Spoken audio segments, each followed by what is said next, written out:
because their eyes have been opened up to a whole new world, and it's the world of sin.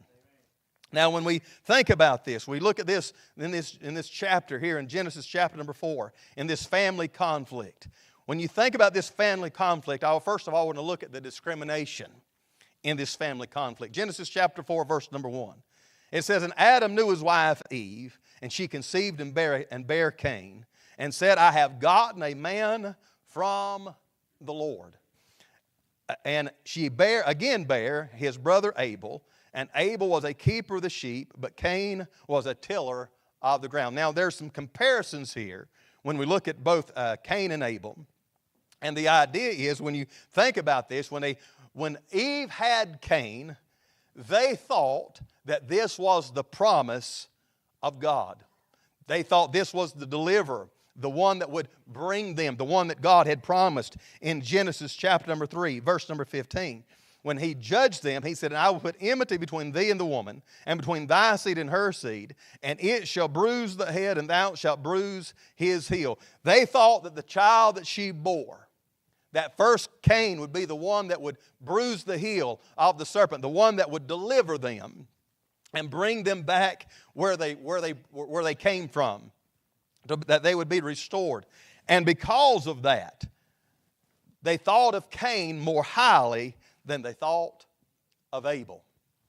And you see that here in their names. When you look at the name of Cain, Cain literally means to buy or to recover or to redeem. Adam and Eve again thought this was the promise, the one that would redeem them, the one that would put them back in right relationship with God. But when they named Abel, Abel's name literally means a breath.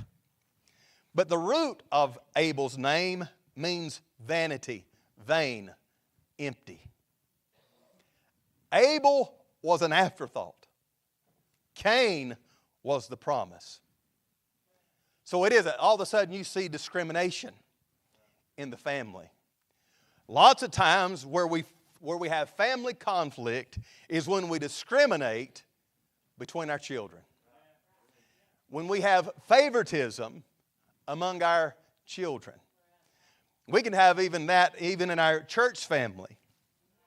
We can have favoritism. And I understand that there are certain people that you're naturally drawn to because you have more in common with. I understand that. But the reality is, in our family, we need to be careful about discriminating between brothers and sisters or sons and daughters.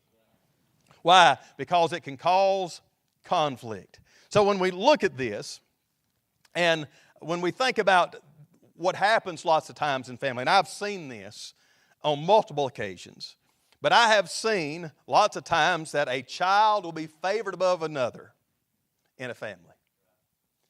That whether it be a son or a daughter, I have seen where a son had been favored over the daughter, where the son was given privileges that the daughter did not have. The son was bought a car when he was 16, where the daughter had to buy their own. Where the one had to pay for their own insurance and the other didn't. Where one had chores and the other didn't. And all of that did was cause conflict, and it caused destruction. Now, sometimes, and I understand, but let me say this. There are times as a father that you will naturally be more protective of your daughter than your son. Why? A father sees his little girl different than he sees his son. Why? Because he sees her as the weaker, more vulnerable, and as the weaker vessel. Now, that to me, that is not favoritism. That is just how that God has created us as the protector. But now that's totally different than I think about when I think about Kaylee or John. I remember when Kaylee first started driving, man, I was terrified.